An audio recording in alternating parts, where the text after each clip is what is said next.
vais souhaiter la bienvenue à tout le monde pour cette séquence de webinaire pour le lancement du projet START sur le territoire de Corse. Donc pour ma part, je suis Jérôme Bégari, directeur du CREAI PACA et Corse, qui porte ce déploiement. Et sur cette séquence, l'objectif sera, avec l'ensemble des intervenants que je vais évoquer, de présenter les enjeux de ce projet d'une manière générale et leurs spécificités, plutôt dans un ancrage au sein du territoire de Corse, pour démarrer des formations sur le champ des TND avant la fin de l'année 2023. Alors, on aura effectivement Madame Le Seyne qui doit nous rejoindre dès qu'elle le pourra pour introduire ce sujet et en lien avec la spécificité du territoire, et on l'en remercie grandement puisqu'elle fait partie des soutiens de l'origine du projet. Sur d'autres territoires. On suivra une deuxième séquence, et c'est peut-être ces séquences-là qu'on va inverser, des personnes également qui sont à l'origine du projet. Vincent Desportes, en tant que conseiller scientifique, qui nous rejoint et qui prendra le temps de balayer l'ensemble des enjeux et des contenus de la structuration de START, avec Muriel Power, qui a rejoint la fédération en CREAI pour contribuer au déploiement national de ce projet-là en tant que chef de projet. Par la suite, Laurie Santeles, conseillère technique du CREAI, qui est avec nous, avec moi, qui porte ce sujet au sein du CREAI, évoquera plus en détail la structuration de ces formations, et je contribuerai avec elle sur cette séquence. Sur une quatrième séquence ensuite, on a le témoignage de formateurs, et on y reviendra puisque ce ne sont pas forcément des formateurs de métier, ce sont avant tout des pairs professionnels ou des aidants qui dispensent ces formations, et donc on a des témoignages de personnes qui le déploient, donc Sabine Ferrucci et François Soumille, en région PACA, pour nous partager un peu leur retour d'expérience sur cette expérience justement, et les enjeux, la plus-value et les enjeux derrière pour le territoire de Corse, de recruter des performateurs. Enfin, en dernière séquence, on a la participation de Marion Marény, qui représente l'OPCO Santé, puisqu'un des enjeux, c'est également la prise en charge de cette formation. Et on remercie du coup l'OPCO Santé de nous rejoindre. On est en lien également avec la NFH sur ces sujets-là. Madame Le Seyne ne nous ayant pas rejoint, je propose d'emblée de donner la parole à Vincent Desportes et Muriel Power pour nous évoquer les origines de ce projet et la richesse des contenus, la façon dont ils ont pu être construits. Très bien, donc je démarre, et Laurie, tu défiles les diapositives. Alors, c'est vous qui avez la main, je pense. C'est exactement ça, mais comme j'ai la partie de Madame Le Seyne, je vais vous mettre directement la partie qui vous concerne. Hop, hop, hop, hop. Et voilà.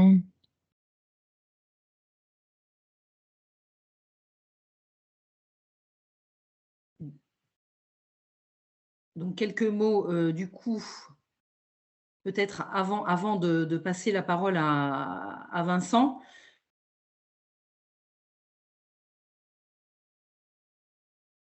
Qui veut dire quelque chose, qui veut dire donc service territorial d'accès aux ressources transdisciplinaires, pour vous dire que c'est un projet donc qui est multipartenarial depuis sa conception, qui a été coporté par la filière nationale de santé déficience, dont Vincent est l'animateur national, des associations de personnes malades, de personnes en situation de handicap et leurs familles, et les grandes fédérations employeurs, donc que sont FEAP, NEXEM, l'UNAPI, l'Alliance Maladies Rares, l'ANECAMSP, le collectif Déficience Intellectuelle. Et parce que ce projet donc, est en phase avec les différentes réformes engagées ces dernières années, eh bien, ce projet bénéficie du soutien du secrétariat général du ministère des Affaires sociales, du CIH, de la délégation interministérielle de la stratégie nationale autisme et TND, et de la CNSA. Et donc, c'est un projet qui a été expérimenté au démarrage dans 2 régions, Auvergne-Rhône-Alpes et Île-de-France.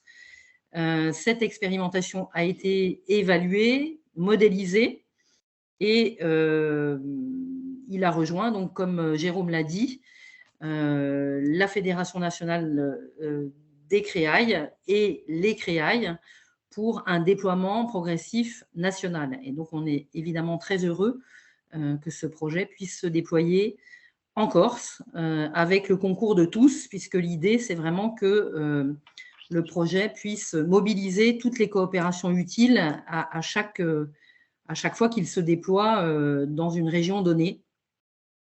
Donc, merci à tous d'être là. Quelques mots donc sur la genèse du projet, et je passe la parole à Vincent, qu'on ne voit pas. Enfin, en tous les cas, moi, je ne le vois pas. Je ne sais pas si vous le voyez. Oui, je vois des oui de la tête.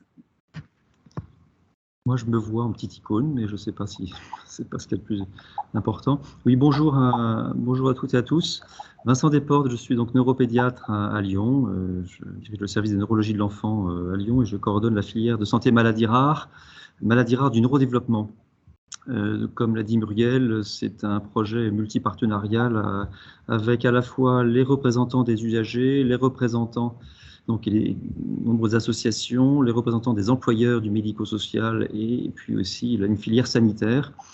On a tous porté ce projet ensemble à la CNSA avec l'impulsion de Muriel Poher, que je tiens à remercier avec vous et qui a rejoint l'Ancréaille. Et merci aussi à l'Ancréaille de porter maintenant ce projet pour le déployer au niveau national. On remerciera Madame Le Sen quand elle arrivera, parce qu'elle est aussi, elle a été une des premières à faire confiance à ce projet de formation croisée décloisonnée. Quand on dit décloisonné, c'est que le constat qu'on a fait il y a maintenant 5-6 ans, mais ça date pas d'hier, c'est qu'en France, on a longtemps traité les questions des personnes avec un trouble du neurodéveloppement en silos étanches.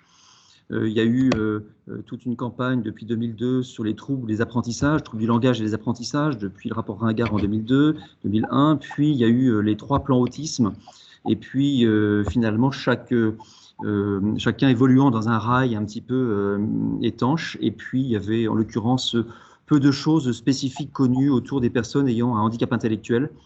Et donc, c'est un petit peu parti de cela, de se dire, mais finalement, est-ce qu'il n'y aurait pas plus de points communs entre les personnes qui ont un trouble du développement que de divergences? Et le constat, il est clinique, c'est-à-dire qu'au quotidien, pour les professionnels de l'accompagnement et du soin, en effet, on constate que plus de personnes ont plusieurs troubles associés qu'un seul trouble. Donc déjà, pour les personnes concernées, et quand on dit les personnes concernées, on estime les troubles du neurodéveloppement à 5 à 10% de la population, hein, selon le degré de sévérité. Bon, on ne va pas rentrer dans les chiffres, mais en tout cas, ça concerne beaucoup de monde, beaucoup d'enfants, beaucoup d'adultes. Donc, il y a un vrai enjeu. Il y a un vrai enjeu aussi côté des professionnels, parce que les formations initiales n'ont pas forcément intégré dans les formations ces questions conceptuelles autour des troubles du neurodéveloppement, ni les différents outils qui émergent de différents champs du savoir, que ce soit le champ pédagogique, le champ des neurosciences, de la génétique, de la psychiatrie, de la psychologie développementale, tout ça. Ce sont des champs qui avançaient aussi un petit peu en silo étanche. Il y avait un enjeu de croiser les regards et d'avoir des formations qui puissent donner un fond commun de connaissances et d'échange des pratiques pour l'ensemble des professionnels concernés qui sont au quotidien, 8 heures par jour, à accompagner des enfants ou des adultes présentant ces troubles du neurodéveloppement. Donc c'est ça le constat de base, et avec un constat de devoir décloisonner et sortir de nos logiques en silo qui ne rendent pas service aux bénéficiaires final quelque part. Sur cette diapositive, on a justement le constat que alors, et d'ailleurs, ça correspond bien aux nouvelles classifications, je dirais, en cours des troubles du neurodéveloppement. Les troubles du neurodéveloppement, hein, globalement, ça inclut, on le voit sur ce schéma, tous les défauts de développement d'une ou de plusieurs fonctions cognitives chez une personne, chez un enfant, par rapport à ce qui est attendu à un âge donné dans son développement psychomoteur et affectif. Et puis, deuxièmement, c'est que ce trouble du développement d'une fonction ou de plusieurs fonctions a un impact dans le fonctionnement de l'enfant ou de l'adulte dans la vie quotidienne. Sinon, on s'en ficherait royalement s'il n'y avait pas d'impact. Et donc, c'est une approche qu'on veut très pragmatique, très fonctionnelle. Et finalement, ce qui résumerait cette formation START, c'est qu'elle s'adresse à différents professionnels, mais qu'elle s'adresse surtout pour essayer de mieux cerner le fonctionnement de la personne. C'est-à-dire qu'on ne part pas des dispositifs, on ne parle pas de la connaissance au départ de diagnostic, on est centré sur la personne et sur son fonctionnement. Et sur ce schéma qui se déroule là, on voit que certes, on est sur une approche qui clairement est une approche actuelle de la situation de handicap, où on a une personne qui a une vulnérabilité avec un trouble du développement d'une ou plusieurs fonctions, intellectuelles, compétences sociales, langage oral, programmation motrice, attention, tout ce qui se transforme en troubles d'attention, troubles de développement de la coordination, etc. Tous ces troubles qui, encore une fois, touchent plusieurs troubles, touchent une même personne. Mais dans un contexte donné, avec aussi des pathologies associées, que ce soit l'épilepsie, que ce soit les troubles du sommeil, que ce soit les troubles psychopathologiques. Et c'est vrai que c'est une approche assez holistique, donc un peu complexe, mais qui rejoint en fait la réalité de la complexité des situations de ces personnes. Ce n'est pas hors sol. Et ce que veut START aussi, c'est que c'est une formation faite par les professionnels de terrain, faite par, et conçue aussi par des personnes concernées ou leurs aidants, par des professionnels du sanitaire, du médico-social, et que c'est aussi animé, et ça je crois que vous reviendrez là-dessus, par des formateurs qui sont des formateurs pairs, qui ont tous une pratique et un échange de leur propre pratique. Et donc, ce qu'on veut pour terminer avec cette introduction, c'est que au-delà des diagnostics, des catégories de diagnostics comme troubles du spectre de l'autisme, troubles du développement intellectuel, troubles spécifiques du langage oral, certes c'est important, mais on veut plutôt aller plus profondément dans la connaissance de la personne pour savoir comment elle fonctionne, quelles sont ses forces sur lesquelles s'appuyer, quelles sont ses fragilités qu'il faut prendre en compte dans ses besoins de soutien pour finalement mieux l'aider à réaliser son projet personnel. Et donc, globalement, si on résume en termes d'offres, c'est sortir d'une logique d'offre un peu du prêt-à-porter, où on a des dispositifs dans des territoires, et il faut que les gens finalement rentrent dans ces dispositifs parce qu'on n'a que ça. Je caricature volontairement, mais sortir de cette approche par dispositif pour entrer dans une approche plus sur mesure, où on évalue les besoins des personnes, on évalue ses compétences, on évalue ses aspirations et son projet personnel, et on essaie en fonction de cela d'adapter l'offre. Donc, c'est une manière de se dire, finalement, comment peut-on adapter l'offre? L'enjeu, c'est de connaître les personnes accueillies, parce que si on ne les connaît pas, on ne peut évidemment pas ajuster l'offre à la demande, pour simplifier et résumer la philosophie de START. Muriel, tu reprends la suite, peut-être? Oui, et donc c'est en réponse à la diversité des situations qui transpirent dans le chevauchement de ces patates qu'on a vu précédemment, de ces troubles, que START propose donc un modèle intégratif de formation décloisonné qui englobe donc tous les troubles du neurodéveloppement, et on le verra, l'idée, ça n'est pas d'en gommer la spécificité, mais d'être très pluriprofessionnel, et dans cette idée donc de mettre à jour et de décloisonner les savoirs sur les troubles du neurodéveloppement, d'améliorer et de soutenir la transformation des pratiques professionnelles, de l'accompagnement et du soin. On ne souhaite laisser aucun professionnel sur le bord de la route, et des enfants et des adultes, parce que les professionnels qui œuvrent dans le champ de l'enfance ont à s'enrichir de ce qui se passe dans le champ de l'adulte, et réciproquement, d'impulser donc de nouveaux modes de coopération. Alors, à certains endroits, ça fonctionne plutôt bien, donc l'idée, ce sera de renforcer cette coopération. À certains endroits, ça fonctionne encore assez mal, et donc l'idée, c'est vraiment d'encourager, de soutenir la coopération. Tout ça en territoire, parce que c'est là que les choses se jouent pour la personne, donc jusqu'à l'échelle infradépartementale. Et c'est aussi une façon d'accompagner, on l'a déjà dit à demi-mot, le processus de transformation de l'offre, puisque le projet sert toutes les dimensions de la transformation de l'offre, l'autodétermination, une réponse individualisée, dans une logique de parcours, avec ce principe qui nous est cher à tous de co-responsabilité territoriale et dans une visée inclusive. Et on le fait en lien avec les évolutions en cours et tout le monde a entendu parler évidemment du nouveau référentiel HAS, qui est centré sur la personne concernée, et Vincent l'a dit, on fait un focus extrêmement fort sur la personne, la façon dont elle fonctionne. Donc, ce qui anime en fait tous les contributeurs du projet, ce qui nous anime tous certainement aujourd'hui, vous tous qu'on ne connaît pas encore bien au travers de votre présence aujourd'hui, c'est vraiment de rendre le système plus répondant aux besoins des personnes, plus équitable, ça nous tient aussi beaucoup à cœur, tout en renforçant la pertinence des interventions. Diapositive suivante. Et donc, c'est à l'issue donc de beaucoup de discussions qu'on s'est centré prioritairement sur les professionnels dits de seconde ligne. Vous voyez qu'ils sont très nombreux, qu'ils œuvrent dans des structures extrêmement diverses, à la fois dans le champ du soin et de l'accompagnement.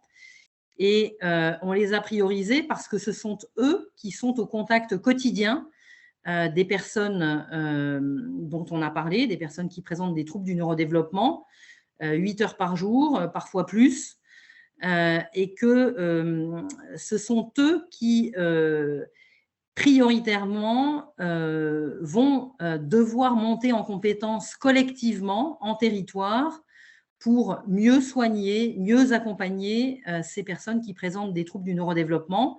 Ça ne veut pas dire que les premières lignes et les troisièmes lignes n'ont pas leur part à prendre. Chacun doit prendre sa part dans cet effort collectif. Mais la commande qu'on a reçue, c'est vraiment de s'intéresser à ces professionnels de seconde ligne. Donc, il y a encore tout un tas d'acronymes qui sont connus, je pense, de tous aujourd'hui, avec de nouveaux dispositifs. Quand on est parti, les plateformes de coordination d'orientation, ces fameuses PCO n'existaient pas encore partout. Elles se mettaient en place. Les PCPE n'existaient pas encore partout. Ils se mettaient en place. Et c'est à eux aussi que se destine ce projet en priorité. On prendra peut-être un temps de questions, j'imagine, après. On déroule. Et donc, l'objectif général de la formation, de manière très pragmatique, c'est de permettre donc à l'ensemble des acteurs d'un territoire donné de co-construire le projet individualisé d'une personne présentant donc un ou plusieurs troubles du neurodéveloppement en tenant compte des souhaits de la personne, de ses compétences et ses fragilités, de ses besoins de soutien. Et Vincent l'a dit, on l'a tous déjà dit, ça implique, c'est très vite dit ici, mais ça implique de bien connaître le fonctionnement de la personne et on touche à des pratiques professionnelles qui sont souvent très complexes à mettre en œuvre au quotidien. Diapositive suivante. Voilà. Vincent, je te redonne la parole. Oui, donc ces différents modules ont été conçus. Il y a eu un comité de pilotage, un comité pédagogique d'une quarantaine de personnes. Parmi les personnes du comité de pilotage pédagogique, on va dire, il y a eu évidemment des professionnels du sanitaire, des responsables de centres de ressources autisme, de centres de référence d'apprentissage et autres. Il y avait aussi des professionnels de la rééducation. Il y avait des parents qui ont été dès l'origine impliqués dans la conception à la fois du fil rouge général et aussi de chacun des modules, puisque chacun des modules, il y a 8 modules d'une demi-journée chacun. Vous reviendrez, je crois, ensuite sur la manière dont ils sont organisés, les 4 jours, etc., et les binômes de formateurs. Mais l'enjeu, c'est qu'on souhaitait finalement proposer aux personnes qui venaient se former, aux participants des formations, un corpus commun de connaissances, des outils, globalement, voir START comme une boîte à outils. Il y a une vraie densité de volume hein, qui est à la fois une force et puis aussi un vrai défi pour les formateurs, parce qu'il y a beaucoup de contenu dans chaque demi-journée. On le sait, on l'assume, en se disant que quelque part, chacun peut y retrouver quelque chose en fonction de sa formation initiale, de sa pratique, et qu'on souhaitait vraiment donner du contenu basé sur les dernières recommandations de la HAS ou de la NSM, basé sur différentes données de publications scientifiques, où on souhaitait vraiment que START soit une formation qui est mise à jour régulièrement d'ailleurs, en fonction de l'évolution de l'offre, en fonction de l'évolution des dispositifs et aussi des connaissances tout simplement sur le fonctionnement des personnes. Donc on a 8 modules qui ont un ordre logique, chronologique. Le premier module qui s'appelle vers un concept commun des troubles du neurodéveloppement, on commence tout simplement par parler d'autodétermination. Sans même aborder les différents troubles, on questionne pour que chaque professionnel puisse s'interroger sur finalement la place qu'il donne aux personnes qu'il accompagne ou qu'il soigne. Et cette question d'autodétermination, qui est un point majeur, hein, et qui est d'emblée un sujet de réflexion posé pour les différents participants. Ensuite, on évoque chacun des troubles, on en donne les définitions et on pose le décor, on va dire, sur ce premier module, sur les enjeux de diagnostic. Qu'est-ce que c'est que les diagnostics du trouble lui-même par rapport à une simple variante?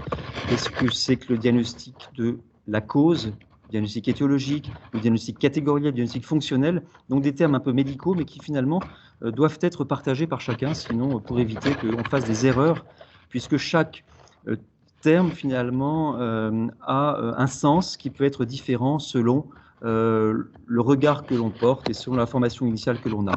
Donc un travail sur ce premier module de déminage, on va dire, sémantique, pour qu'on soit tous un peu en résonance. Deuxième module, qui est un module... Excusez-moi Vincent, je vous interromps, c'est juste pour savoir si quelqu'un a réactivé le micro, parce qu'il y a un petit parasitage et du coup on perd de tout ce que vous nous... Il y a de la friture, c'est ça, sur ce que je dis? Un peu de la friture, du coup, mais là ça a l'air d'être parfait, donc désolé de vous avoir interrompu, mais on vous entend mieux. Je vous en prie, je peux remettre un micro un peu plus fort si nécessaire. Et si c'est trop fort, vous me le dites de baisser. Le deuxième module, c'est un module sur la question du repérage et repérage en vue de faire une intervention précoce qui permet d'aider à poser les diagnostics, mais aussi les questions des annonces diagnostiques. Donc tout ceci, ce sont des thèmes qui sont évoqués sur la deuxième demi-journée.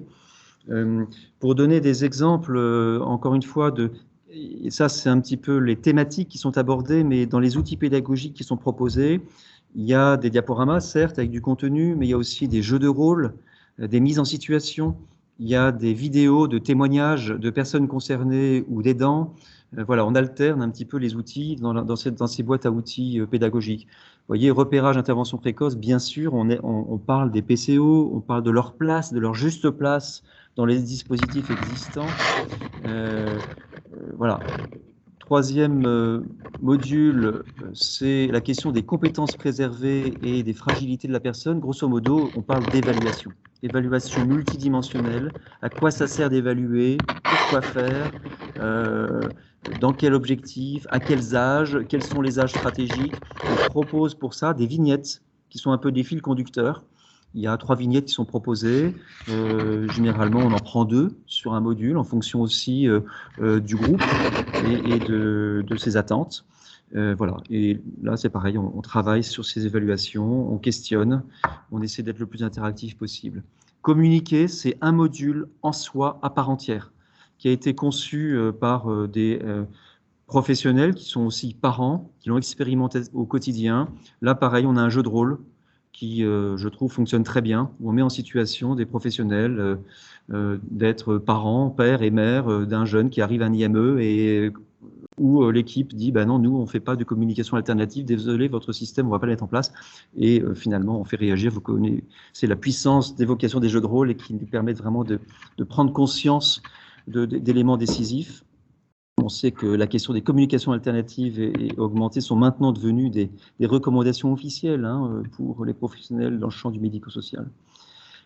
Acquérir et apprendre, c'est un module qui s'adresse, pour le coup, dans la situation à l'école, qu'est-ce qu'on fait et comment on peut apprendre avec tel ou tel trouble d'apprentissage. Ça me permet ici de dire à quel point START, c'est à la fois une formation qui nous forme sur les éléments communs des différents troubles du neurodéveloppement, mais sans oublier les spécificités de chaque trouble. Et là, typiquement, le module Apprendre, c'est un module où on voit travailler un jeune qui a une dyslexie avec un trouble d'attention, un autre qui a un gros trouble du langage oral, un autre qui a une déficience intellectuelle, etc. Et on donne des billes au fur et à mesure aux professionnels en fonction de ce dont ils ont besoin pour construire le projet pédagogique de l'enfant. Ce sont beaucoup, encore une fois, des vignettes qui nous permettent d'avancer sur le module à trouver l'équilibre dans ces 8 modules entre la place laissée à l'enfant, la place laissée à l'adulte, la place laissée plus au TSA, au TDI, aux troubles d'apprentissage. Et là, il y a un vrai équilibre à trouver pour que chaque professionnel s'y retrouve et que surtout chaque bénéficiaire final soit concerné.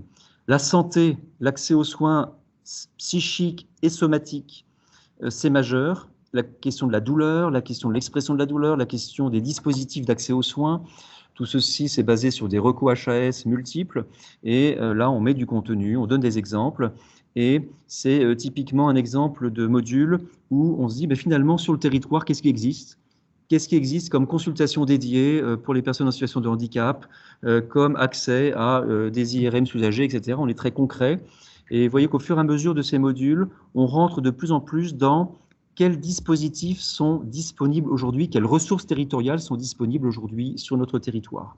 Le module 7, c'est autour des comportements défis, des comportements problèmes, qui sont des problèmes des personnes dites patates chaudes qui vont nécessiter des groupes opérationnels de synthèse et des PAG, etc. On sait à quel point ça peut mettre en difficulté les personnes, évidemment, d'abord concernées, mais aussi les familles et les institutions. Et là, il y a des vrais enjeux d'avoir une approche écosystémique de ces problèmes, de comportements problèmes.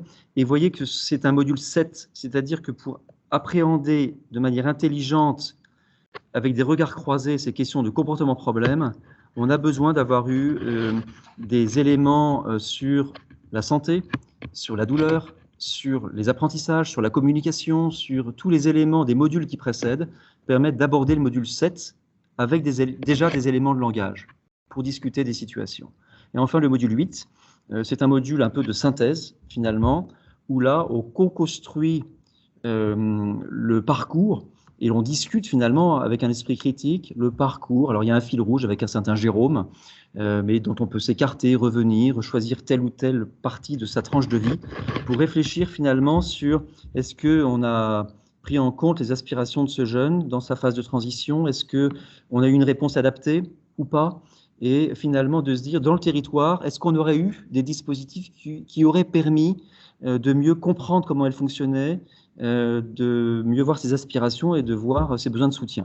Donc, ce module 8, c'est un module qui, d'ailleurs, pour les formateurs, est un module un peu plus d'équilibriste, où là, il faut à la fois prendre en compte ce qui se joue dans le groupe, des 20 à 22 personnes formées, des compétences qu'elles peuvent apporter, tout en ouvrant finalement ce 8e module sur la 5e journée, qui est aussi une 5e journée de restitution, et je vais m'arrêter là puisque je crois que vous en parlez ensuite, qui est une forme de mise en pratique de START, qui n'est pas qu'une formation de plus, mais réellement qu'on veut être une formation-action pour changer les pratiques, mettre quelque chose en mouvement à l'issue de la formation. Voilà, je m'arrête là, et puis je pourrais répondre aux questions si à l'issue de ce webinaire, on avait d'autres points à préciser. Merci beaucoup pour tous ces apports qui illustrent la richesse du programme, et très curieux pour ma part de découvrir la vignette de Jérôme. Je propose qu'on passe du coup à la séquence suivante. Laurie, on poursuit avec le déploiement et l'appel à candidature. Exactement. Hop. Je joue l'équilibriste tel qu'évoqué sur le 8e module, mais pour faire la suite du webinaire. Donc, on va vous présenter effectivement la structuration, la jauge par rapport à ces sessions. pour compléter de façon un peu plus peut-être pratico-pratique, puisque c'est aussi l'idée de vous présenter, mais aussi de faire un appel à candidature pour constituer l'équipe de formateurs en région Corse. Donc, on va vous présenter, vous avez vu les 8 modules qui sont sur 4 journées, donc l'intensité qui a été évoquée par Vincent du contenu, l'animation, c'est peut-être là aussi où ça va vous intéresser, ces modules donc de 2 thématiques par journée sont animés par un binôme de formateurs qui est constitué d'acteurs de terrain et d'aidants. Dans ces sessions de 4 jours plus la 5e, et je ne suis pas sûre, mais on pourra répondre aux questions, parce qu'il y a effectivement ce temps-là qu'on le développe vraiment dans le cadre de ce webinaire. Mais vous allez le voir ici, c'est quand même structuré dans le schéma. Donc, c'est des sessions de 20 professionnels en termes d'inscription. Donc, 2 binômes de formateurs et pour ma part, animatrice Start, en tout cas en région PACA, une personne supplémentaire aussi de fil rouge qui fait la continuité des 4 journées. Alors, vous allez ici avoir représenté ces 5 journées de façon schématique. On va parler des modules 1, 2 plutôt que des thématiques ici. Et dans le recrutement en fait des formateurs, on a un trinôme pour qu'il y ait aussi une souplesse, mais c'est vraiment 2 personnes, donc un binôme qui anime le contenu d'une journée. Donc 2 thématiques à chaque fois. Et vous voyez, il y a cette reproduction de la structuration des sessions. Un laps de temps ensuite entre les journées 1 et 2, de 2 à 3 semaines. Et les 20 participants se retrouvent. 2 et 3, journée 2 et 3, Laurie. Oui, en tout cas, entre le bloc des journées 1 et 2, il y a 2 à 3 semaines de temps qui se passe. On retourne à sa vie professionnelle et on retrouve l'équipe de participants inscrits sur les journées 3 et 4 avec de nouveau un binôme nouveau de formateurs pour la journée 3 et un binôme de formateurs pour la journée 4. Et on passe 6 mois. Donc, tout le monde reprend sa vie professionnelle. Au bout de 6 mois, on se retrouve sur la 5e journée, qui est une journée de remobilisation des connaissances START, de questionnement autour de qu'est-ce que ça a fait évoluer pendant ces 6 mois, ces connaissances START, ce langage commun, à l'échelle des professionnels, de l'équipe, de la structure, sur le territoire également. Voilà, il y a une structuration comme ça avec d'autres objectifs, d'identifier des dispositifs. Et puis, c'est vraiment le lancement de la communauté de pratique. Donc, on pose aussi les principes de ce qu'est une communauté de pratique et on commence à aborder ce qu'elle sera pour le territoire donné.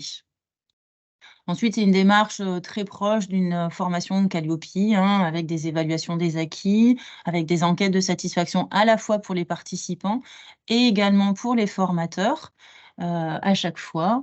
Et que dire de plus sur cette structuration de la journée? Je pense que déjà, c'est pas mal. Et là aussi, s'il y a des questions, on est évidemment cumulé toutes vos questions et on sera là pour y répondre. Mais on va dérouler vraiment ce fil rouge au fur et à mesure.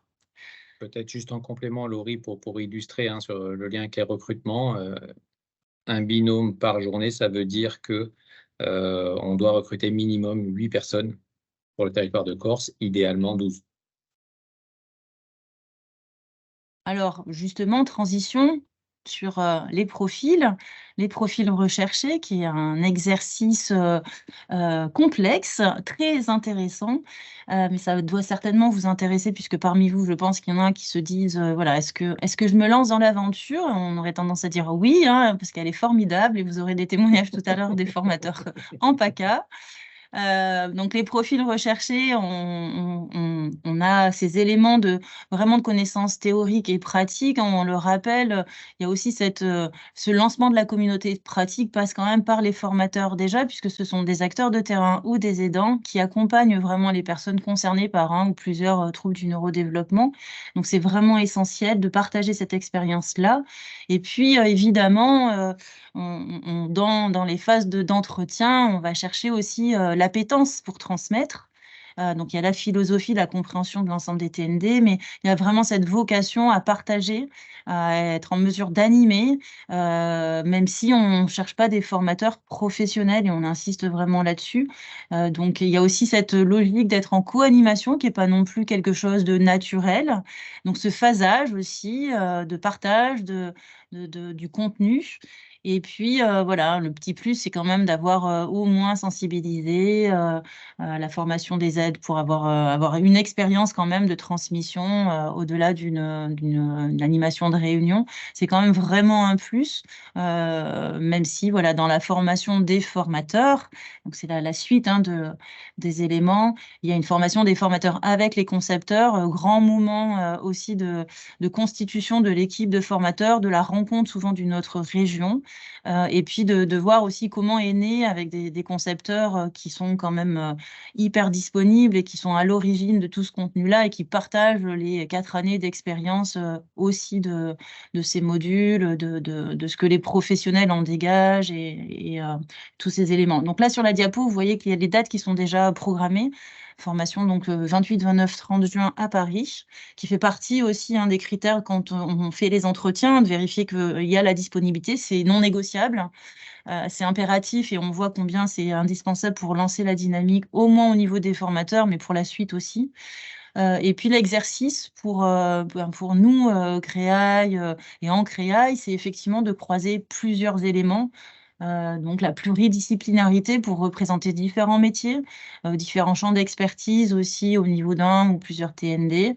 La localisation aussi, dans quelle structure ces potentiels candidats vont se présenter aussi. Le profil, et puis on insiste vraiment sur la recherche d'aidants aussi, donc de représentants associatifs. C'est vraiment quelque chose qui change tout dans l'équipe de formateurs, mais également dans la transmission au niveau des participants. Et il y a un besoin, vraiment, les participants se nourrissent vraiment de l'apport des professionnels, formateurs aidants, de ce trio, de cette combinaison-là. Et là, je laisserai de toute façon les 2 formateurs PACA qui sont connectés avec nous pour vous en parler. Peut-être compléter, Laurie, sur ce que j'ai pu partager justement dans les recrutements et ce qui fait vraiment la richesse du dispositif. Plus qu'une formation, c'est bien une inscription dans la durée avec une dynamique qui doit s'inscrire de travail en réseau, de décloisonnement, qui part de cette dynamique des formateurs. C'est vraiment ce qu'on a pu constater en PACA et la richesse des recrutements que l'on a pu effectuer, c'est de se dire il existe un grand nombre de ressources sur les territoires, que ça permet de valoriser aussi, de ressources, de compétences, que ça permet de valoriser. L'enjeu par rapport à la structuration de la formation, c'est bien de voir qu'un formateur est formé plus spécifiquement à 2 modules et que nous, ce qu'on va chercher dans les recrutements, c'est pas tant la compétence de l'un ou de l'autre, c'est l'équilibre dans la constitution des binômes, voire des trinômes, quand on arrive à avoir 3 personnes pour 2 modules, d'arriver à couvrir l'ensemble des thématiques et l'équilibre entre les profils. On est obligé à la fin de faire des choix qui n'ont strictement rien à voir avec la pertinence de l'un ou de l'autre. En tout cas, c'est clairement le retour d'expérience que l'on a pu avoir sur PACA. Pareil, dans les questions, on pourra vous évoquer des profils qui ont été retenus sur PACA, hein, mais sur Corse, ce sera voilà, notre exercice. Mais on a de l'éducateur spécialisé jusqu'au pédopsychiatre, en passant par psychologue, enfin voilà les métiers que vous connaissez, que vous exercez en fait. Je fais un petit clin d'œil sur l'actualité pour voir aussi, on va vous diffuser l'offre d'emploi, mais c'est des éléments que vous venez d'avoir. Donc, il y a quand même des éléments complémentaires pour aller pour comprendre peut-être Start sur notre site internet. Il ne faut pas hésiter à aller regarder. C'est aussi pour introduire, puisque c'est présentation, appel à candidature pour l'équipe de formateurs, mais c'est aussi vous donner envie en fait de lancer aussi dans l'aventure en termes de participants à inscrire. Donc tous ces éléments-là font aussi l'objet de la communication sur notre site internet pour vous indiquer quand il y aura les dates, pour faciliter les liens d'inscription, etc. Donc c'est aussi un petit clin d'œil sur le site internet qui a été quand même largement rafraîchi et qui vous permet d'avoir ces infos quand vous ne les trouvez pas ou quand on n'est peut-être pas répondant immédiatement sur des mails ou des appels téléphoniques. Il y a beaucoup de choses que vous pouvez trouver en lien avec les sessions, les futures sessions de Start en Corse. Hop. Derrière les informations du site internet, effectivement, pour faciliter, et vous pouvez vous y connecter facilement, on observe clairement que la dynamique est bien une dynamique de réseau. J'insiste, parce qu'on a déjà on a lancé la campagne de recrutement déjà, on a déjà 2-3 candidatures en cours. On invite vraiment chacun, à partir d'aujourd'hui, à partir de ce webinaire, en parler autour de vous, diffuser l'information. C'est ça qui fera le succès par la suite des sessions de formation. C'est quand même le levier le plus efficient. C'est le lien direct qu'on peut avoir les uns les autres, d'en parler autour de soi et de relayer sur chacun sur vos territoires. Donc, on compte évidemment là-dessus, de la même manière qu'on compte ensuite sur les formateurs pour diffuser l'information autour d'eux dans le réseau pour que les sessions puissent se remplir. L'enjeu, c'est aussi de recruter des personnes dans une dynamique qui va s'inscrire dans la durée, savoir combien de sessions de formation on sera amené à déployer sur la Corse. En PACA, sur 2023, c'est déjà un énorme déploiement de proposer une session par département. Sur certains départements, on a refusé des candidatures parce qu'on avait des demandes au-delà de 20 participants. Sur d'autres, on est entre 10 et 15 participants parfois. On observe vraiment des dynamiques différentes en fonction des liens de réseau qui peuvent exister sur ces territoires et des dynamiques qui peuvent se mettre en place entre les formateurs et leur réseau autour d'eux. C'est vraiment là-dessus que l'on compte et qu'on va s'attacher à animer. Laurie et sans doute un de ses collègues du CREAI pour fonctionner en binôme. Et juste insister sur cet aspect avant de donner la parole, du coup, au retour d'expérience des formateurs qui pourront sans doute illustrer, au moins pour partie, ce que je viens d'évoquer, mais surtout faire part de tout ce qu'ils ont à dire, de l'expérience qu'ils ont pu avoir, tant de la formation de formateurs et des premières sessions qui ont pu se dérouler jusqu'à maintenant avec Sabine Ferrucci et François Soumille, que je remercie largement de venir témoigner de ces expériences-là. Alors, je laisse quelques minutes à François peut-être pour se dévoiler. On le voit en vignette. Voilà. Voilà, est-ce que vous m'entendez? C'est bon? Tout à fait. Ok, ben bonjour à toutes et à tous. Bon, c'est un plaisir hein, que d'être là et de pouvoir un petit peu vous raconter comment ça se passe quand on est formateur. Dans le cadre du programme START, moi je suis donc pédopsychiatre hein, et donc je travaille essentiellement sur Marseille, mais avec j'avais aussi des interventions sur des structures dans le Vaucluse et dans le 04, notamment dans l'association médico-sociale où je travaillais. Ce qui me... Alors, je suis positionné, puisque chaque trinôme est positionné sur un cadre, enfin sur une journée, en fait, sur 2 modules. Donc, moi, je suis positionné sur le 4e jour. Donc, je clôture, en fait, le bloc des 2 fois 2 jours en ayant à intervenir sur à la fois les comportements problèmes, et sur le module 8 qui est la co-construction des projets et la coordination des parcours, qui est ce module qui résume un peu la philosophie du programme et qui permet de mettre en pratique un peu tout ce qui a été vu sur les 7 modules précédents, les 3 jours et demi précédents. Alors si j'avais à résumer un peu ce qui ressort de cette expérience, alors c'est, on va dire, un peu, enfin c'est pas trop compliqué parce que hier j'étais en formation START dans les Alpes de Haute-Provence, à Château-Arnoux, à mi-chemin entre Manosque et Gap, avec des professionnels venant du 04 et du 05, donc qui terminaient leur quatrième journée. Alors, un point, moi, qui m'a semblé enfin, tout à fait passionnant et intéressant, c'est le fait qu'on aborde dans cette dimension, entre guillemets, moderne du neurodéveloppement, des troubles qui, jusqu'à présent, étaient perçus par les professionnels plus comme des entités séparées. Et ça a bien été dit par Vincent Desportes et Muriel Poher, où chacun travaillait un peu. J'étais spécialiste des troubles des apprentissages, je suis spécialiste de l'autisme, ou j'interviens plutôt dans le champ de la déficience intellectuelle, alors que dans notre clinique, dans notre pratique, on voit bien que les choses ne sont pas aussi clivées que ça, que les troubles associés sont multiples et que la réponse aux besoins des personnes, quand on s'enferme dans des catégories et qu'on ne part pas de leurs besoins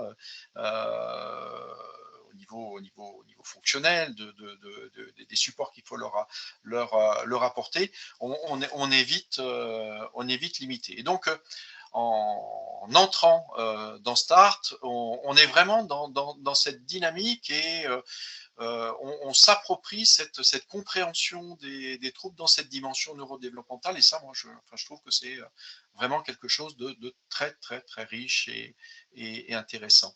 Le deuxième point, alors plus du côté dimension de l'investissement en tant que formateur, pour les futurs collègues là, qui vont avoir la chance d'aller sur Paris au mois de juin, c'est la qualité et l'intérêt des 3 jours de formation dont on bénéficie, à la fois en termes de contenu, en termes d'apport pédagogique, de techniques d'animation, et puis cette dimension aussi de la convivialité, des échanges entre les concepteurs, les responsables qui vont porter le projet et l'équipe de formateurs, je pense que voilà, c'est vraiment quelque chose de riche, de convivial, de motivant pour rentrer dans cette dynamique. Le troisième point, ça serait plus par rapport à cette journée-là que je viens de passer hier. C'est le grand intérêt d'être, on va dire, un peu des acteurs de l'émergence d'un travail en réseau, à partir des professionnels qui participent aux journées, à qui on apporte à la fois ces éléments de contenu, de connaissances, de méthodologie, de démarches à mettre en place, où on est vraiment dans cette dimension-là des 4 étapes de écouter, partir des besoins de la personne et des proches aidants, évaluer, parce qu'il y a une dimension de rigueur au niveau de l'évaluation fonctionnelle et d'évaluation diagnostique, co-construire et ensuite ajuster le projet en permanence en s'adaptant aux capacités, aux ressources du territoire et aux besoins. Et ça, c'est vraiment quelque chose à quoi on contribue dans les échanges qui sont très riches et qui montrent aussi que il y a encore pas mal de verrous à faire sauter, il y a des choses à faire émerger, parce que c'est pas encore dans les habitudes, même si on voit bien que les nouveaux dispositifs qu'on a évoqués, les dispositifs d'appui à la coordination, les PSCO, vont dans ce sens-là. Et je pense qu'on a la chance, quand on intervient en tant que formateur, d'être des acteurs de cette évolution-là, et dans la mobilisation de ressources au niveau d'un territoire. Voilà, je pense que j'avais 5 minutes, donc il ne faut pas que je les dépasse, mais je pourrais y revenir s'il y a des questions sur le temps des échanges. J'espère qu'il y aura des questions et du coup, pour la complémentarité, même si ce n'est pas votre binôme, il y a Sabine Ferroussi qui est là aussi et qui peut apporter son témoignage aussi. Donc, j'ai remis la vignette pour aussi présenter la double casquette. Et Sabine, peut-être je te laisse justement dire sur quel module, comment ça fait aussi de s'approprier ce contenu-là pour, j'espère, donner envie à des acteurs corses et des familles de rentrer dans cette aventure corse de Start. Merci. Donc, en effet, moi, j'ai la double casquette, celle d'aidante et de professionnels. Et finalement, c'est une richesse et pour moi, pour utiliser ces deux statuts pour alimenter les partages avec les professionnels qui sont présents lors des formations. Mais c'est aussi l'occasion pour la professionnelle que je suis de continuer à participer à la création d'une communauté de pratique, ce qui est le rêve de tout aidant quand on recherche des solutions pour son enfant ou pour son adulte, de trouver une communauté de pratique où les pratiques sont assez homogènes et où on va avoir une vraie prise en compte de la personne dans sa globalité. Moi, j'interviens sur les modules 3 et 4, bon, plus spécifiquement sur le module 4, qui est de la communication. Donc, je suis sur le 2e jour. Et la richesse de Start, en tout cas dans ma vision de formatrice, c'est non seulement dans le partage que je peux avoir avec mes collègues formateurs, avec mon trinôme aussi, puisque j'ai aussi la chance de travailler avec 2 autres formateurs en fonction des sessions sur lesquelles j'interviens. Les échanges qu'on peut avoir avec les autres formateurs qu'on ne croise pas forcément, mais il y a un vrai groupe qui s'est créé quand on est parti, les fameux 3 jours à Paris, qui ont permis de créer un groupe de personnes qui ne se connaissaient pas du tout. Et en 3 jours, un groupe de formateurs s'est créé. Il y a des échanges entre nous. On s'alimente aussi par le biais de l'ORI ou en direct sur des informations qu'on peut avoir et qui peuvent servir à donner du contenu supplémentaire aux uns et aux autres pour les sessions qui arrivent. Donc, il y a une vraie richesse déjà entre nous, formateurs, et après, la deuxième richesse, c'est les rencontres avec les professionnels qu'on peut former. Certes, nous, on va leur apporter du contenu, mais on s'enrichit aussi des échanges qu'on peut avoir avec eux. Moi, je me considère, enfin, je suis juste éducatrice spécialisée et je peux échanger avec des médecins ou des personnes qui ont parfois beaucoup plus de connaissances que moi et ils vont s'enrichir finalement de ma pratique d'aidant.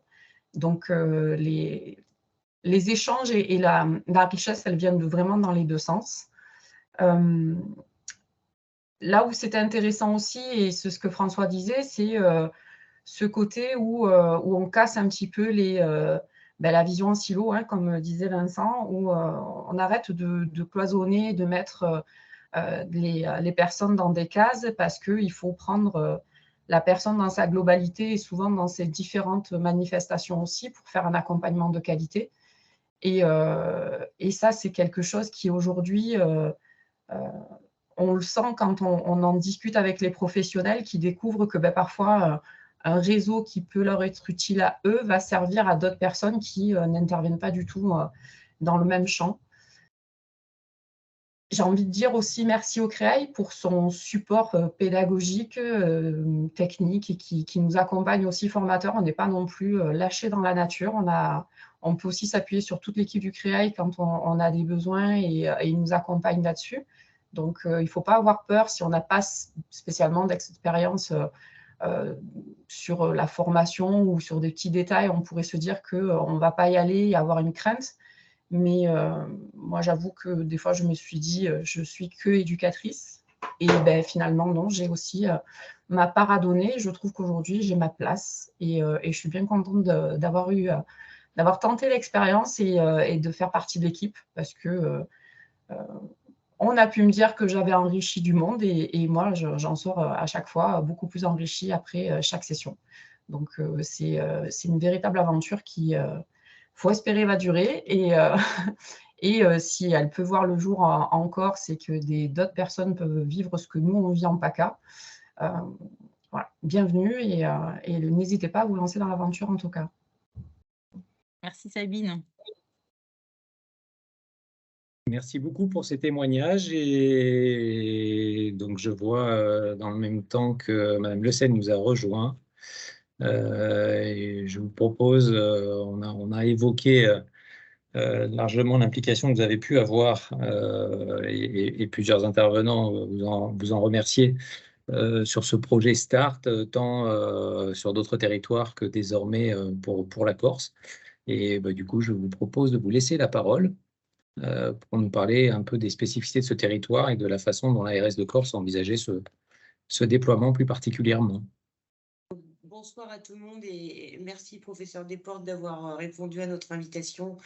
Bonjour Mme Poher, d'être à nouveau au niveau du CREAI à nous appuyer sur le déploiement de START. Donc c'est vrai qu'on est très très content que ce soir il y ait plus de 40 personnes qui se sont connectées et qui sont susceptibles d'être intéressées pour candidater. C'est vrai que vous mesurez combien encore c'est important de déployer START et de faire que nous puissions compter sur des ressources propres pour vraiment jouer ce rôle hein, de promotion de l'approche TND et de l'approche professionnelle qui est induite hein, par cette nouvelle vision finalement du handicap notamment. Et donc pour nous, c'est très très important de pouvoir disposer de ces ressources locales en formant des formateurs. Donc on est vraiment à l'écoute des candidatures. On sera bien sûr nous aussi en appui autant que possible, hein, mais on a des enjeux très forts. Hein, on a beaucoup disons, une certaine méconnaissance du sujet, que ce soit du côté des institutionnels que du côté des professionnels. Et il faut vraiment qu'on marque une progression significative dans la connaissance des TND et du coup dans la manière dont ça impacte les approches professionnelles. Donc, c'est vraiment tout à fait important et on est aussi très à l'écoute de propositions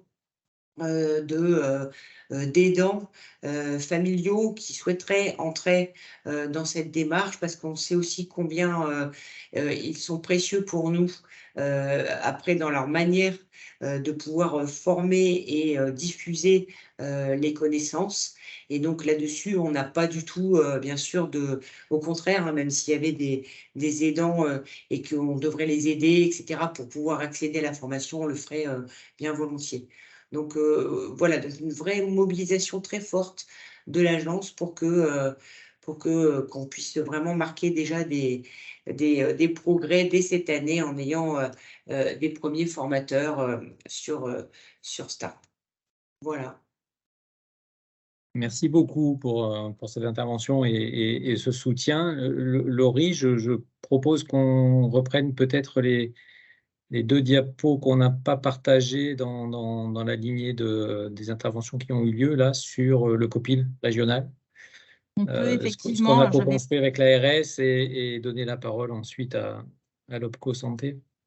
Allez, hop, je vais juste changer les slides. C'est l'exercice. Hop.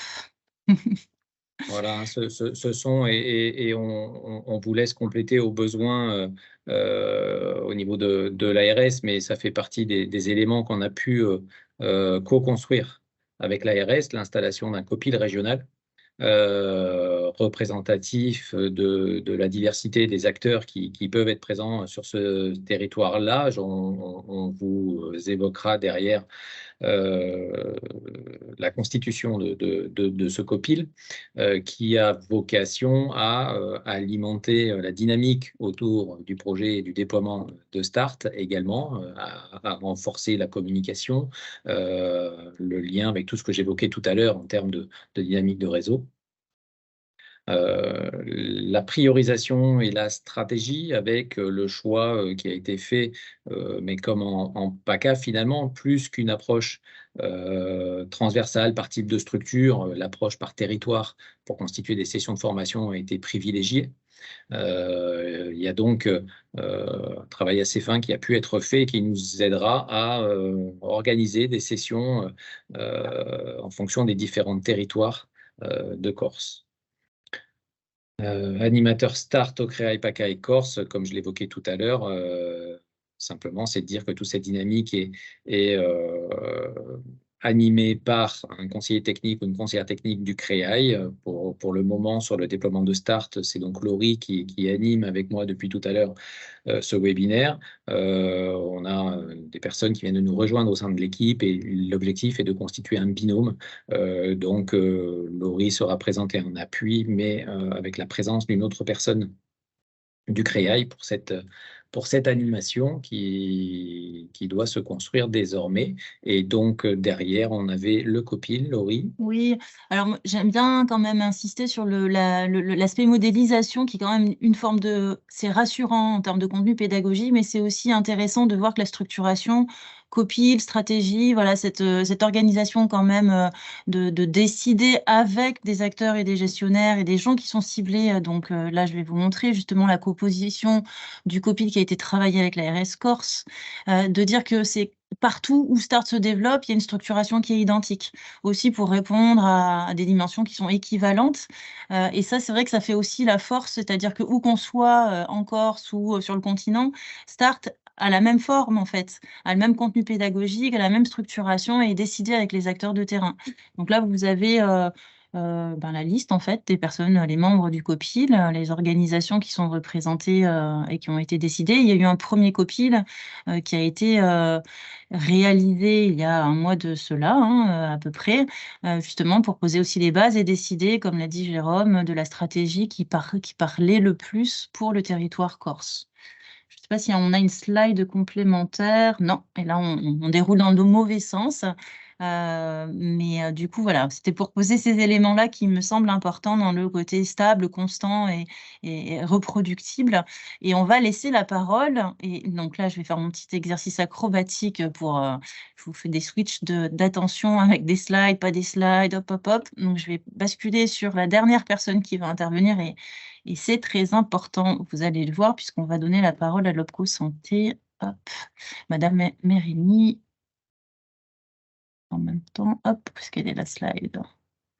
Hop, et elle est là, hop, juste pour marquer les esprits, mais il y aura aussi la possibilité de contact avec les coordonnées. On vous laisse, du coup, en vous remerciant de participer à ce webinaire sur l'aspect, évidemment, qui dit formation, c'est quand même, ça amène des questions sur comment on peut financer aussi. Alors, bonjour à tous, on m'entend bien? Oui, Ça très bien. fonctionne? Ouais, super. Donc, bonjour à tous. Donc, je me présente, je suis Marion Maresny, conseillère emploi-formation pour l'OPCO Santé et notamment en gestion des établissements du territoire corse. Donc, l'OPCO Santé, c'est donc l'OPCO, c'est l'opérateur de compétences, pour vulgariser un peu, qui gère les fonds de la formation professionnelle pour les secteurs des établissements du sanitaire, social, médico-social à but non lucratif, le secteur de la prévention et de la santé au travail et le secteur de l'hospitalisation privée. Nos missions, c'est contribuer au développement de l'emploi, des compétences, des qualifications et des parcours professionnels, du coup, des salariés de ces trois branches. Et puis, après, accompagner les transformations sectorielles, les enjeux et les emplois, formation des métiers, du soin d'accompagnement et répondre aux besoins de nos adhérents. On se situe sur 21 sites en France. Donc, pour la Corse, nos locaux sont situés à Marseille. Alors, malheureusement, je ne vais pas avoir de réponse toute faite sur le financement de cette formation. Mais l'idée de l'OPCO Santé, c'est qu'on a des financements via votre plan de développement des compétences et des cofinancements externes. Après, je ne peux pas tout détailler, c'est selon la branche, selon la taille. Donc, si vous êtes intéressé par ce projet, le financement de cette formation, moi, ce que je vous invite à faire, c'est au cas par cas, me relayer, me contacter et qu'on fasse le point sur les financements possibles en fonction de votre branche et de votre taille. On anime prochainement, donc nos locaux sont à Marseille, mais on vient régulièrement sur le territoire. On sera prochainement sur le territoire corse pour animer des réunions en fonction des branches aussi, des réunions collectives qui permettent de présenter l'ensemble de l'OPCO Santé, mais aussi des réunions individuelles qui peuvent répondre du coup à ces questions de financement de ces actions au niveau du plan de développement des compétences. Donc, on sera entre le 31 mai et le 1er juin à Ajaccio et le 14 et 15 juin à Bastia. Donc, c'est pareil, s'il y a des besoins, n'hésitez pas à me contacter. Je vais vous remettre mes coordonnées dans le chat et puis ça sera peut-être relayé dans le diapo directement. Mais voilà, si y a des questions de financement, comme je vous dis, c'est très spécifique en fonction de la taille, de la période et des autres projets prévus par la structure. Moi, ce que je vous invite à faire, c'est me contacter au cas par cas pour voir ces possibilités de budget complémentaire. Est-ce qu'on peut se permettre de dire, comme on l'avait expliqué dans le précédent webinaire en PACA, que c'est vraiment un sujet d'optimisation des plans de formation, que ça fait partie des dispositifs de formation nationaux, enfin prioritaires au niveau national et qui donc peuvent être relayés, ce qui nécessite vraiment d'aller au-devant de l'OPCO Santé et que du point de vue de la NFH, qui n'est pas présent aujourd'hui, avec qui on est en lien également, la démarche était assez similaire. L'objectif étant d'identifier après au sein d'une session qui relève de tel OPCO, de tel autre, de trouver des équilibres. On cherche la diversité des participants sur un territoire. Donc, ça ne sera pas que tout OPCO Santé, que tout ANFH ou autre. On a organisé, parce que c'est souvent l'argument qui est évoqué sur le fait que les plans de formation sont faits en fin d'année, bien avant, etc. On a quand même observé que des sessions organisées en fin d'année l'an dernier, c'était rempli en 10-15 jours maximum. Donc, ça reste quelque chose de faisable, si tant est que chacun fasse la démarche d'aller vers son OPCO. Le deuxième point, on ne l'a pas abordé là dans la présentation, c'est le coût de la formation. On est sur 5 jours de formation pour un coût de 1 150 €, repas compris. Donc, il y a moins de faux frais également. Donc, on est également sur un coût de formation qui semble assez raisonnable par rapport aux pratiques habituelles des coûts de formation à titre individuel.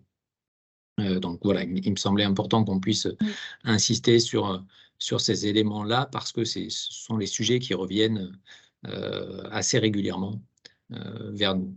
Enfin, on parlait de la diversité dans les participants, j'y reviens encore une fois, mais on l'a aussi largement évoqué par rapport à l'ambition qu'on avait sur la Corse. C'est clairement le croisement des acteurs. On est sur le champ des TND, mais si on peut croiser avec la protection de l'enfance, il faut surtout qu'on puisse le faire. Si on peut croiser avec d'autres secteurs, parler de l'éducation nationale, ce n'est pas forcément évident, mais à terme, c'est sans aucun doute un objectif important qu'il faut qu'on réussisse à mettre en œuvre. Voilà, de ne pas se limiter à la seule dynamique IME, CESAD, femmes, masse, voilà, et plus on peut croiser, surtout sur votre territoire, qui est géographiquement pas toujours évident, mais avec un nombre d'acteurs qui n'est pas toujours aussi important que ce qu'on peut avoir sur d'autres territoires et où le travail en réseau est assez fondamental. On l'observe en PACA, la distinction entre le littoral et d'autres territoires moins accessibles, avec moins d'acteurs qui sont contraints de se mettre beaucoup plus en réseau. Les dynamiques sont très différentes. Donc là, je sais que c'est dès les premières réunions qu'on avait pu avoir avec l'ARS il y a quelques mois en arrière, c'est des sujets qui étaient tout de suite évoqués. Donc, bien gardé à l'esprit. Je vais diffuser quand même les façons de candidater, l'adresse, j'ai parlé du site internet et ça sera l'ouverture aux questions. On en a eu quelques-unes lorsque vous vous êtes inscrits, mais vous avez tout le panel des personnes qui sont présentes là en direct. Et donc, vraiment, je vous invite dans ces cas-là à activer votre micro. A priori, je pense que vous devez pouvoir le faire ou à minima à l'écrire dans le chat. Et comme ça, on fait un question-réponse immédiat et ce sera très, on va passer très on va prioriser le chat, d'autant que je pense que ça a été paramétré entre-temps pour que les micros puissent pas être ouverts, si je ne me trompe pas. Okay. Il y avait une question qui est arrivée pendant la présentation. Est-ce que d'autres dates seront proposées? On parle de la formation de formateurs que vous avez présentée tout à l'heure, Laurie, sur des dates fin juin, 28, 29, 30, c'est ça? 28, 29, 30. Il n'y aura pas d'autres dates. Oui, voilà. Et puis l'idée, c'est vraiment que le corpus, on va dire, de candidats formateurs Start Corse soient ensemble sur ces sessions-là, parce que vous l'avez compris dans le témoignage, c'est indispensable de se découvrir aussi à ce moment-là, et ça fait quand même un bon démarrage. Et donc, si on dissocie des formateurs sur d'autres sessions et qu'ils ne retrouvent pas leur pair, c'est quand même, ça se fait, mais c'est quand même par expérience aussi au retour d'autres régions, on perd quelque chose quand même. Donc, c'est vrai que de toute façon, d'autres dates ne sont pas programmées à ce jour, donc c'est des incontournables. On a une question aussi sur une demande, est-ce qu'on recrute des psychologues? Je pense qu'on a largement répondu à cette question par le fait de parler de différents métiers en fait dans ces formateurs.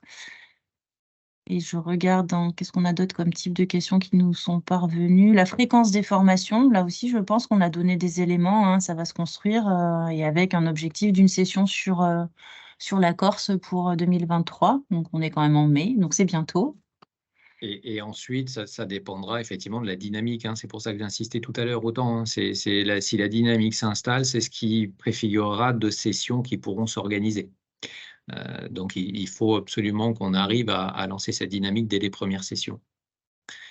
Sur la formation de formateurs, peut-être, après je laisse Muriel si elle veut compléter, mais c'est aussi un autre élément, c'est de dire que c'est plusieurs régions qui sont formées ensemble, normalement 2, peut-être 3. Parfois, je te laisse préciser, Muriel, mais ce n'est pas une formation région par région, ça permet des croisements aussi, en termes de retour d'expérience, entre différents territoires et différentes dynamiques. Donc, les formateurs corses seront formés simultanément aux formateurs d'Occitanie et des Hauts-de-France. Et c'est vrai qu'il y a toujours aussi une grande richesse des formateurs de pouvoir rencontrer d'autres professionnels, d'autres régions, et finalement comprendre que les problématiques des uns sont relativement proches des problématiques des autres. Voilà, dans la nuance évidemment, mais et c'est en ça aussi que je pense que ces 3 journées sont motivantes, comme le disait François. Alors, le maillage territorial de la Corse est inégal. Allons-nous développer Start sur les micro-régions isolées? Alors, je vais peut-être laisser sur ce travail d'approche territoriale, l'ARS a travaillé dessus. Je vois Madame Le Seyne confirmer et c'était clairement l'objectif. Je ne sais pas si vous voulez compléter, mais clairement, c'est d'avoir cette approche territoriale. Oui, en fait, c'est en parallèle de la démarche d'implantation ou de développement des services sur les micro-territoires. Et donc, c'est vrai que l'approche TND étant transversale, c'est bien dans cette perspective. Donc, dès lors qu'on aura un réseau de formateurs, après, notre objectif, c'est de diffuser, bien sûr, au plus près des équipes, en fait, et y compris les équipes qui sont dans les micro-territoires, donc un peu plus éloignées, je dirais, des 2 agglomérations. Donc, on est vraiment dans cette logique-là, oui, tout à fait.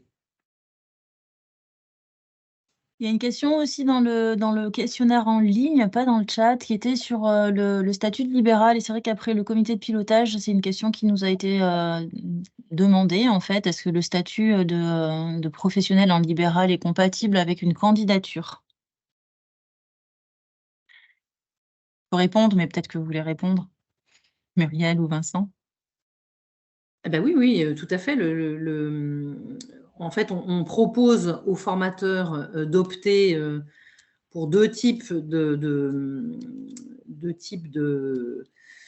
solutions. Soit le formateur choisit le statut d'auto-entrepreneur, soit le formateur choisit le statut de portage salarial. On encourage, je parle sous votre contrôle, Laurie et Jérôme, mais c'est vrai qu'on encourage plutôt le statut d'auto-entrepreneur dans la mesure où voilà, c'est plus avantageux financièrement pour le formateur, sachant qu'il a des démarches administratives à accomplir. Donc, c'est à chacun de peser le pour, le contre. Mais donc, chaque formateur est rémunéré, bien sûr. Un aidant est rémunéré de la même manière qu'un pédiatre, un chef de service, un directeur adjoint. Enfin, voilà, on ne fait pas de différence, bien sûr, ni sur le statut, ni sur la rémunération des uns et des autres. Ça peut être différents types de statuts. L'important, c'est qu'il y ait un portage individuel. Je vois la question arriver en statut d'entreprise SAS dès l'instant que ça peut être facturé au CREAI. Je pense que, à moins qu'il y ait quelques cas particuliers, mais je ne pense pas. En revanche, la question qu'on a régulièrement, c'est est-ce que c'est la structure employeuse qui peut refacturer? Là, clairement, l'objectif, c'est de pouvoir intervenir à titre individuel. Sur combien de temps devons-nous nous engager dans la même veine? C'est de s'engager dans la durée. Vous avez bien compris qu'on est sur une dynamique de réseau, de communauté de pratique, et j'ai coutume d'insister sur le fait que la communauté de pratique, elle commence avec le groupe et la dynamique qui s'installe au sein du groupe de formateurs. Et on sent des personnes assez soudées qui se soutiennent aussi entre les sessions, pendant les sessions, une dynamique qui démarre à partir de la formation de formateurs. Moi, j'y participe pas, mais je le ressens vivement lorsque je croise les différents formateurs qui passent au CREAI ou que je croise ailleurs sur les territoires au sein du réseau. Donc, et la communauté de pratique avec les professionnels sur les territoires ne fonctionnera que si on construit ça dans la durée. Donc, c'est clairement un engagement dans la durée, au-delà du fait même qu'on bénéficie d'une formation de formateur qui est prise en charge en totalité aussi. Donc, on compte sur un engagement dans la durée. On ne va pas déployer une session par mois non plus. Vous ne serez pas forcément mobilisé une dizaine de journées dans l'année. C'est pour ça que on recrute autant qu'on peut plutôt un trinôme qu'un binôme pour animer chaque journée de formation, de façon à ce que ça puisse tourner et qu'on puisse adapter aux disponibilités de chacun, chacune. Et une session, ça veut dire pour un formateur, c'est un jour. Ce n'est pas les 4 jours, puisque c'est des binômes. Et dans les binômes, idéalement des trinômes, ça veut dire que ce n'est pas chaque session. Donc voilà, ça vous donne aussi une idée. Mais c'est vrai que l'engagement sur du long terme, c'est ce qu'on recherche, en fait, que l'équipe perdure pour plein de raisons, pour la dynamique, mais aussi ce que ça représente de repartir en formation de formateurs, etc. Donc, ce n'est pas du one-shot. C'est le sens même de tout le projet. Envisagez-vous des recyclages des formateurs? Alors là, qu'est-ce que ça mise à jour des connaissances, est-ce que ça s'est posé depuis le début du lancement jusqu'à maintenant? Les contenus, j'imagine, sont ajustés au fur et à mesure. Est-ce que ça se traduit par des recyclages ou des mises à jour auprès des différents formateurs? Est-ce que ça s'est posé jusqu'à maintenant, Muriel? Alors, Vincent est là aussi peut-être encore pour en témoigner, hein, mais on en est à la version 3 des contenus. L'idée, c'est bien sûr, c'est évidemment de rester en phase avec les politiques publiques qui sont mises en œuvre. Au départ, on ne parlait pas particulièrement du guide de repérage, par exemple, des troubles du neurodéveloppement. Ça a évidemment intégré les contenus. Et l'idée, c'est bien sûr d'être en veille, hein, à la fois par rapport aux recos de bonnes pratiques professionnelles qui sont publiés dans le champ, et à la fois sur des dispositifs qui soit sont réorganisés, soit sont nouveaux. Voilà. Et le collectif, évidemment, encourage beaucoup cette veille efficace, puisqu'on peut chacun être témoin de nouveautés, d'avancées. C'est aussi dans cette veine-là qu'on veut mettre en œuvre les communautés de pratique. C'est pour qu'il y ait cet effort continu, et les ARS, dès le départ, étaient très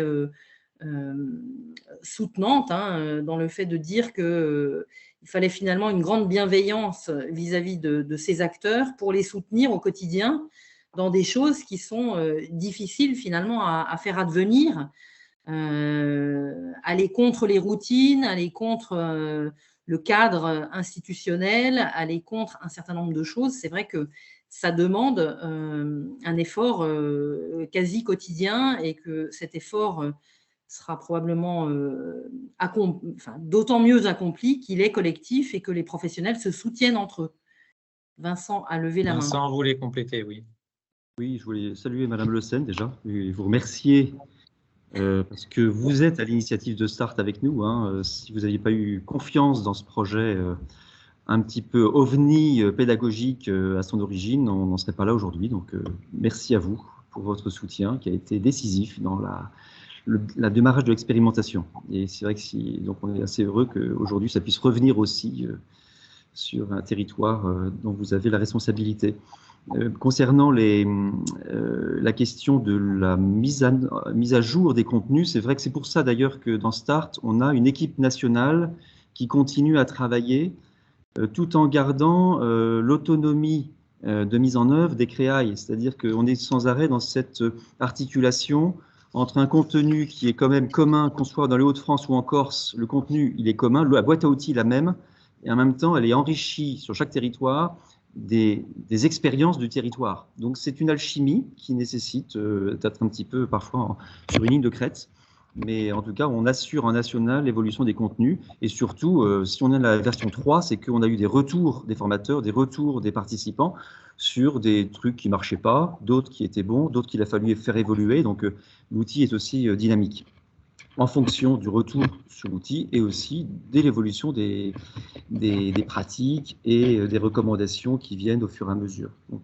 et concernant les trinômes, je me permets de réinsister sur les trinômes.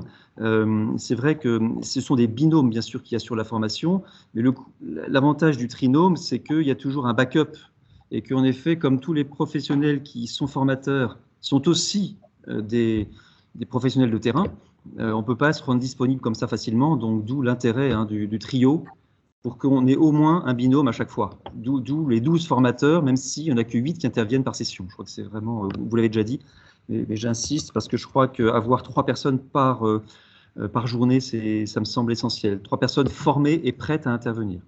Et concernant la durée, on souhaite évidemment que les formateurs START s'impliquent dans la durée, mais aussi parce que c'est un investissement personnel fort au départ. On assiste à la formation de formateurs, qui est dédommagée, mais qui n'est pas rémunérée en tant que telle, mais et il y a un vrai investissement pour les formateurs, même ceux qui ont déjà une habitude de formateur, de s'approprier des contenus qu'ils n'ont pas créés eux-mêmes. Et là, il y a un vrai travail au départ. Avant la première formation, c'est vrai qu'il y a un travail qui est du temps personnel pour être prêt sur les premières formations ensuite. Donc cet investissement, à la fois pour l'équipe START et pour tout le monde qui se mobilise autour de vous pour être formateur, mais aussi en tant que formateur, il y a un travail personnel qui fait que ce serait un peu dommage d'assurer 2 formations et de quitter ensuite le navire. Des expériences en Auvergne-Rhône-Alpes et en Île-de-France, qui sont les 2 régions expérimentales, on a globalement une grande majorité des formateurs qui continuent à assurer les formations START. Brielle, tu pourras peut-être me dire si ce n'est pas le cas, mais je crois vraiment qu'on a...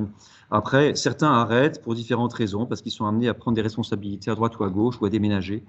Mais globalement, il y a une certaine continuité et un sentiment de faire corps ensemble. Autre point, c'est la question des participants. Ça a été dit, et je crois vraiment que c'est important dans la philosophie START aussi. On ne forme pas des individus, on forme des équipes. Et on ne forme pas une seule équipe toute seule, on forme plusieurs équipes du même territoire de proximité ensemble. Donc les micro-territoires, c'est justement ça qui nous intéresse. C'est qu'on s'aperçoive qu'à 10 km de chez nous, on a une ressource qu'on ignorait et qu'on peut être ressource pour des personnes qui sont venues se former avec nous. D'où l'acronyme START, accès à des ressources territoriales, pas qui viennent de n'importe où, mais qui viennent du terrain et qui étaient parfois méconnus. Ça, c'est un point. Et c'est pour ça aussi que parmi les participants, et je crois que nos responsables CREAI sont attentifs à cela, on souhaite qu'il y ait parmi les participants des personnes en situation de responsabilité. Directeur, chef de service, médecin, coordonnateur, pour que quand on revient chez soi au quotidien, on ne se dise pas « Ah oui, bravo, vous avez fait une formation, mais on ne va rien changer ». C'est-à-dire que les gens qui viennent se former soient aussi acteurs du changement au sein de leur établissement. Ça, c'est vraiment un point. Alors, on s'adapte, bien sûr, mais on souhaite vraiment que ça devienne non négociable. Quand une équipe s'inscrit, il faut que quelqu'un qui est en direction, dans l'équipe de direction et de gouvernance, puisse venir se former avec ses équipiers. Voilà. Et puis je terminerai en disant à quel point, pour moi, START, aujourd'hui j'ai passé une journée de relecture d'un stage immersion des étudiants en médecine de Lyon-Sud. Il y a 460 étudiants, c'est la 2e année qu'on fait ça, qui ont passé 3 jours dans les établissements médico-sociaux de la région. Jeunes étudiants en médecine de 2e année qui ont passé 3 jours uniquement pour vivre une rencontre interpersonnelle avec des personnes en situation de handicap. Enfants, adultes, etc. Les retours des étudiants en petits groupes de 10 et les retours en plénière sont vraiment très encourageants. à la fois sur ces jeunes étudiants en médecine qui découvrent un monde qu'ils auraient ignoré complètement. Et je veux témoigner devant vous le fait qu'ils sont vraiment édifiés globalement de l'investissement des professionnels médico-sociaux. Et je vous le dis, dans le contexte aujourd'hui de désertification, de désertion parfois de certains établissements, de découragement des équipes, j'entends des jeunes qui nous disent, on voit des professionnels qui sont investis, qui sont au service des personnes qui leur sont confiées de manière extrêmement respectueuse. Et donc, de l'expérience que j'ai, je vois que ces personnes, en effet, qui restent dans le médico-social malgré les tempêtes, ont un besoin de retrouver du sens. Et la formation continue, c'est aussi une manière de retrouver du sens au métier. Et c'est aussi une manière de retrouver aussi un sentiment de compétence. Alors, on utilise parfois le terme de monter en compétence. Moi, j'aime pas ce terme. Les professionnels, je crois qu'il y a un postulat, même si on sait qu'il y a des enjeux, de renouveler les logiciels, de se former et parfois d'ouvrir un petit peu des champs clairement qu'on ignore, alors que ce sont des compétences qu'on devrait avoir. Je crois que partir du postulat que les professionnels ne sont pas là par hasard et qu'ils puissent retrouver un sentiment de compétence dans leur capacité d'observation, dans la capacité de prendre soin, START, ça sert à ça. Si on a pu, j'en suis convaincu, et du retour d'expérience qu'on a, les professionnels aujourd'hui, ils ont besoin de contenu théorique, d'expérience et d'échange des pratiques pour se sentir plus compétents et repartir le lendemain sur leur lieu de travail avec un sentiment de sortir de la solitude, de s'apercevoir que c'est des galères aussi dans d'autres lieux, autant dans le sanitaire que dans le médico-social. On est bien placé pour le savoir, mais qu'en même temps, il y a des richesses absolument insoupçonnées et des professionnels qui sont vraiment remarquables.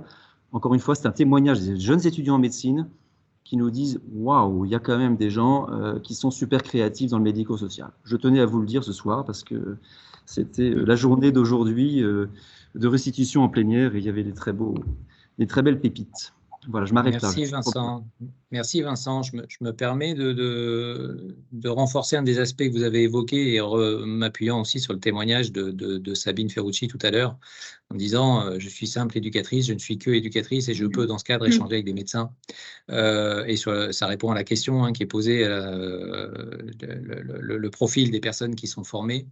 Alors c'est fondamental pour START, je ne refais pas la réponse par rapport à START, mais aujourd'hui, en tout cas en tant que créaille, on constate que c'est un enjeu qui dépasse le cadre de START. Tous les sujets de formation qui amènent à la transversalité, au décloisonnement, la transformation de l'offre, le changement de posture lié à l'autodétermination, le pouvoir d'agir, sont des sujets sur lesquels on doit pouvoir aujourd'hui toucher tant des professionnels de terrain que des cadres intermédiaires, que des équipes de direction.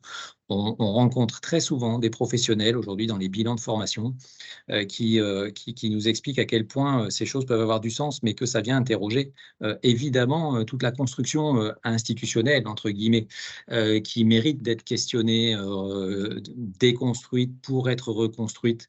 Et ça ne peut se faire que collectivement en s'engageant à tous les étages de l'organisation. Et donc, ce qui est d'autant plus vrai ce qui est très vrai et fondamental pour START, l'est de façon plus large sur un certain nombre de thématiques aujourd'hui. Donc, on ne peut qu'encourager cette diversité d'inscription et cette notion d'équipe qui était évoquée.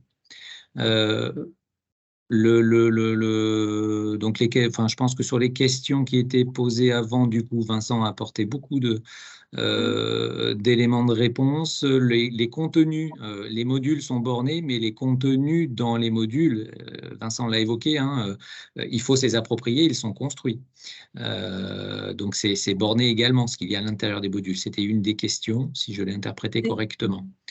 C'est borné tout en étant extrêmement vaste. Donc, oui, d'où l'appropriation. On aborde énormément de notions sur chacune des thématiques. Donc, il y a peut-être dans la question des thématiques qui devraient peut-être intégrer le corpus de connaissances, je ne sais pas. Et si c'est le cas, ce serait bien de le mentionner pour qu'on sache peut-être ce qu'il y a derrière la question et derrière un manque peut-être apparent de ces 8 modules.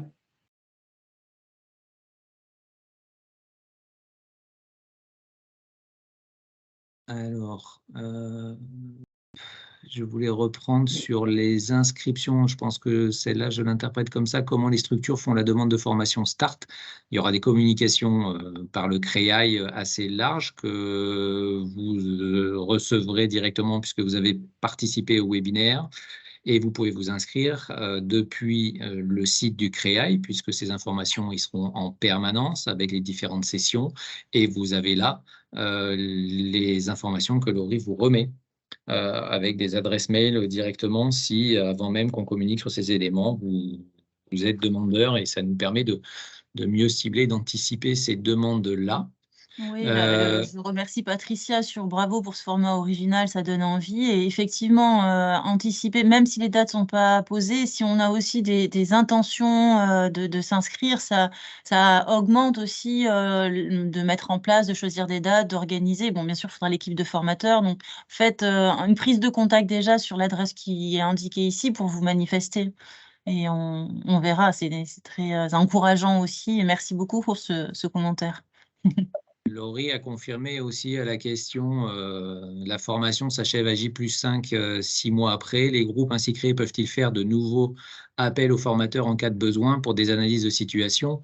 On est en train de parler de la communauté de pratique en fait. L'objectif même de la communauté de pratique, c'est que les acteurs restent en contact durable pour partager justement ces retours d'expérience, alors avec les formateurs ou encore mieux entre eux. C'est ça la dynamique d'une communauté de pratique sur un territoire. Ça veut dire co-construire des règles de fonctionnement de cette communauté, ça veut dire utiliser un outil dédié pour rester en lien sur un territoire, etc. Donc ça, c'est à partir de la 5e journée ce qu'il y a à structurer et à construire de façon durable. Donc l'objectif est bien celui-là.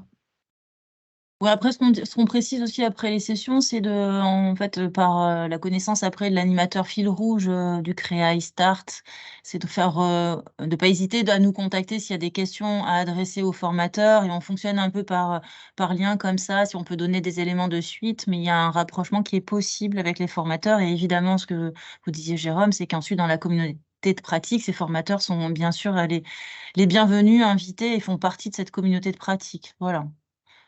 Ça marche aussi. Il y avait une question aussi de nouveau sur, je pense que c'est important quand même de dire, est-ce que c'est compatible avec un temps plein? On insiste bien, vous posez vos congés en fait, j'aurais tendance à dire. C'est pas une mise à disposition du salarié par rapport à la structure. Donc oui, puisque par exemple pour PACA, il y a eu 6 sessions et les formateurs sont pas intervenus sur les 6 et ça représente donc 4 jours par exemple. Tout dépendra du nombre de sessions. Mais oui, c'est compatible avec un temps plein. Après, on organise à l'avance autant que possible les jours des sessions pour que vous puissiez vous organiser vous-même à l'avance. Le PDF, il y aura le webinaire en ligne associé, je crois, au support PDF que vous avez là. Oui, je pense qu'on peut matcher sur le les site deux. internet, il y aura le webinaire en ligne, mais le PDF de présentation de mémoire est également en ligne sur le site.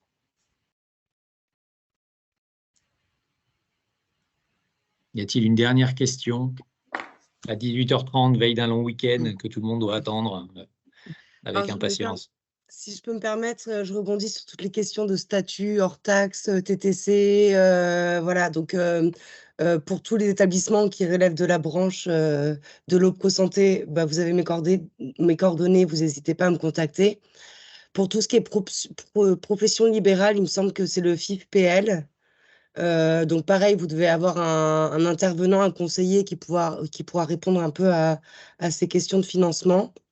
Et pour tout ce qui est public, du coup, c'est l'ANFH, du coup, qui n'a pas pu être présent, mais vos employeurs ou à faire remonter, il y a aussi des interlocuteurs qui pourront répondre au cas par cas sur ces questions de financement. Parce que c'est vraiment spécifique et c'est difficile de répondre par une réponse globale. Donc, mais voilà, en tant qu'OPCO, je me fais un peu porte-parole des OPCO, du coup, on est aussi là pour vous orienter, vous conseiller. Donc, n'hésitez pas à revenir vers vos interlocuteurs. Merci. Alors, merci pour l'enthousiasme qui apparaît Oui. dans le chat à côté et on espère vraiment pouvoir compter sur une dynamique positive qui s'installe. Je pense qu'on arrive au terme de ce webinaire.